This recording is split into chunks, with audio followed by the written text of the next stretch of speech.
Objectif News vous présente l'interview de 18h.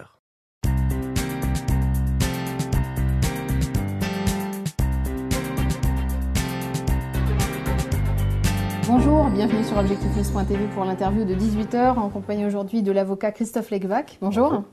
Vous défendez la commune de Rabastens dans le Tarn, dans l'affaire qui l'oppose à la banque Dexia Crédit Local au sujet de prêts dits toxiques.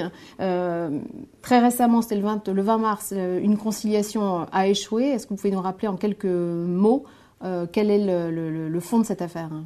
C'est très simple. En 2006, l'ancienne équipe municipale de Rabastens a emprunté à Dexia 5,6 millions d'euros sur 46 ans. Première surprise, c'est la durée qui est anormale.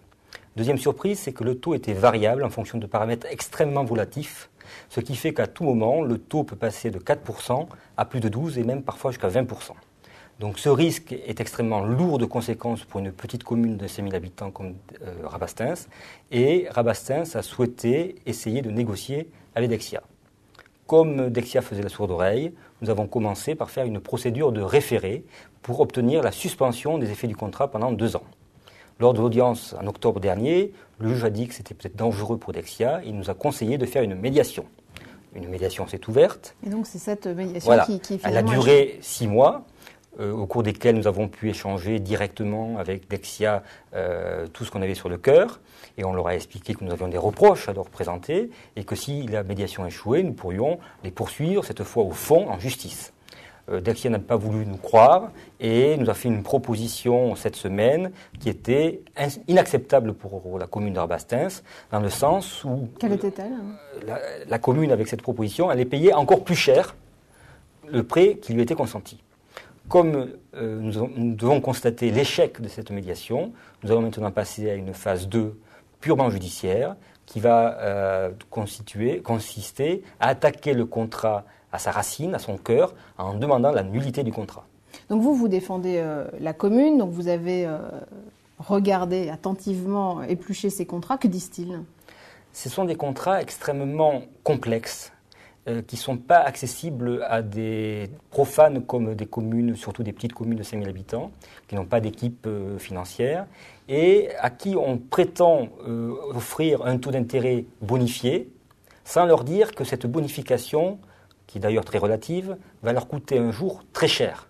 Encore une fois, pendant 2 ans, tout va bien, et à partir de 2-3 ans, le prêt peut se retourner et le taux d'intérêt peut exploser. J'ai un autre dossier dans le département d'une commune dont le taux d'intérêt était de 4,5% en 2012 et qui voit son taux exploser du jour au lendemain et sans raison pour elle à 15%. Quelle est cette commune ? Vous le saurez bientôt. C'est une commune qui voit donc la charge d'intérêt augmenter de 200 000 euros en plus de ce qu'elle paye sans contrepartie. On est en face en fait d'un système complètement fou, puisqu'on fait supporter aux collectivités le risque de marché, alors que normalement, ce risque doit être supporté par la banque. Est-ce qu'on sait aujourd'hui combien de communes au niveau national sont dans cette situation ? Alors, d'après le rapport Bartolone de 2012, il y a au moins 5 000 communes qui sont concernées, et c'est un encours d'environ 17 milliards d'euros. C'est colossal. Mais ça, pour le dossier Dexia, c'est la partie visible de l'iceberg. Parce que Dexia, c'est un scandale financier, et je pèse mes mots, qui sera pire que le Crédit Lyonnais. Vous avez un rapport de M. Carrez à la Commission des affaires financières à l'Assemblée nationale qui explique noir sur blanc qu'au final, Dexia coûtera 2% du PIB à l'État français. À l'État français, c'est-à-dire à nous. Donc vous demandez la nullité du contrat, hein, c'est ça, la reconnaissance de la nullité du contrat. Est-ce que, de votre point de vue, c'est quelque chose que vous pouvez obtenir ? Alors, il faut savoir 2 choses. Nous demandons la nullité du contrat pour Dole, parce que Dexia a réalisé des mises en scène pour tromper les collectivités sur les chances et les risques qu'elles prenaient. Même si nous n'avons pas cette nullité, nous sommes quasiment sûrs aujourd'hui d'obtenir la nullité du taux d'intérêt, puisque vous avez une jurisprudence très intéressante qui a été rendue par le tribunal de grande instance de Nanterre le 8 février dernier dans le dossier qui opposait Dexia au Conseil général de Seine-Saint-Denis, et dans lequel le tribunal nous explique la chose suivante. Lorsque la banque présente son offre, elle doit impérativement préciser le TEG, le taux effectif global. Si elle ne le fait pas, la clause d'intérêt est nulle.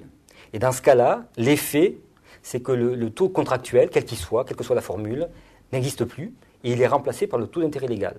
Et ça a un impact considérable puisque cette année, le taux d'intérêt légal est de 0,04%. Dernière question, Christophe Legvac. Quel conseil finalement aujourd'hui vous donneriez aux communes qui sont susceptibles d'avoir été concernées par ces prêts toxiques? Quel conseil de manière générale vous donneriez aux communes qui ont besoin qu'on leur prête de l'argent? Je dirais que c'est un conseil qu'on pourrait donner même aux entreprises. C'est-à-dire que regardez vos prêts, regardez dans quelles conditions ils ont été octroyés, vérifiez avec des professionnels si ces contrats sont bons et s'il n'y a pas des clauses qui vous permettraient d'établir un nouveau rapport de force avec la banque. Merci.